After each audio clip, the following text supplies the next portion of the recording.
बेळगाव शहरात आणखी एक बहुकोटी गुंतवणूक घोटाळ्याचा संशय व्यक्त केला जात आहे।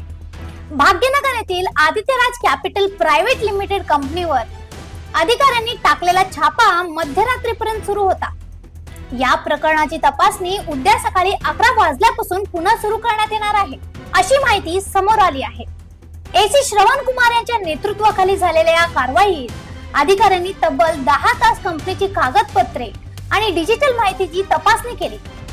प्राथमिक चौकशीत हजारो कोटी रुपयांची गुंतवणूक झाल्याचा धागेदोरे हाती लागल्याची माहिती मिळाली आहे।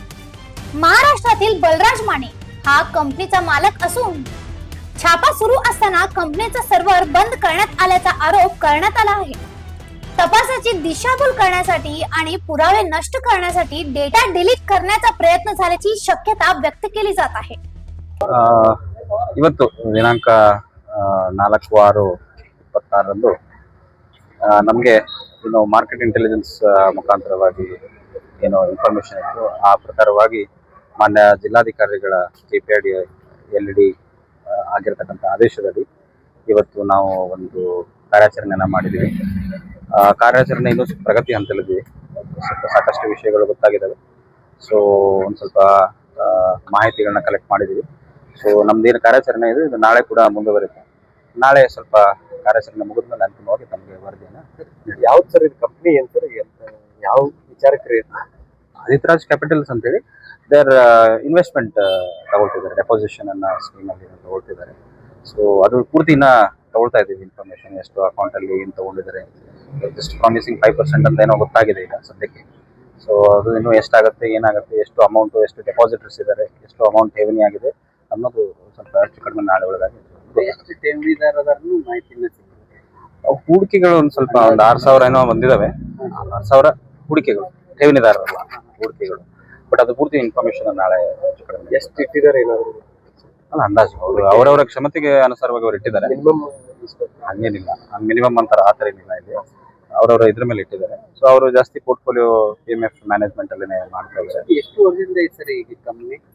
ಅವ್ರು ಆಕ್ಚುಲಿ 2022ರಿಂದ ಈಚೆಗೆ ಜಾಸ್ತಿ ಏನೋ ಮಾಡ್ತಿದೀವಿ ಅಂತ ಹೇಳ್ತಿದ್ದಾರೆ, ಬಟ್ 18ರಲ್ಲಿ ರಿಜಿಸ್ಟರ್ಡ್ ಇದೆ। ಇಲ್ಲ ಸರ್ ಅವರ ಮೂಲತಃ ಮಹಾರಾಷ್ಟ್ರದವರೇನೋ ಇದ್ದಾರೆ। ಓನರ್ ಇವತ್ತೇನು ಬಂದಿಲ್ಲ, ನಾಳೆ ಅವರಿಗೆ ಸ್ವಲ್ಪ ಹಾಜರಿರಕ್ಕೆ ಹೇಳಿದ್ವಿ। ಕಾಂಟ್ಯಾಕ್ಟ್ ಸಿಕ್ಕರ್ ಕಾಂಟ್ಯಾಕ್ಟ್ ಫೋನಲ್ಲಿ ಇದ್ದಾರೆ, ನಾಳೆ ಬರಕ್ಕೆ ಹೇಳಿದ್ವಿ, ನೋಡೋಣ। ಆನ್ಲೈನ್ ಎರೇಸ್ ಏನೋ ಹಿಂಗೇನೋ ಮಾಡ್ತಾ ಇದ್ರು ಅಂತ ಸ್ವಲ್ಪ ನಾವು ಬ್ಯಾಕ್ ಎಂಡ್ ಅಲ್ಲಿ ಡಾಟಾ ತಗೊಳ್ಳಕ್ಕೆ ಪ್ರಯತ್ನ ಮಾಡ್ತಾ ಇದೀವಿ, ಸ್ವಲ್ಪ ನೋಡೋಣ ನಾಳೆ ಅವರಿಗೆ ಅಂತಿಮವಾಗಿ ಅವ್ರ ಅಕೌಂಟ್ ಏನಾದ್ರು ಅಕೌಂಟ್ 2 ಅಕೌಂಟ್ ಸಿಕ್ಕಿದಾವೆ ಈಗ, ಅವರೇ ಜಾಸ್ತಿ ಪೋರ್ಟ್ಫೋಲಿಯೋದಲ್ಲಿ ಮ್ಯಾನೇಜ್ಮೆಂಟ್ ಇದೆ। ಸೊ ನೋಡೋಣ ನಾಳೆ ಅವರಿಗೆ अंतिमವಾಗಿ ನಾವು ಗೊತ್ತಾಗ್ತದೆ। थँक्यू। दरम्यान सायबर क्राईम पोलिसांच्या मदतीने डेटा रिकव्हरी काम हाती घेण्यात आले असून तांत्रिक तपास सुरू आहे।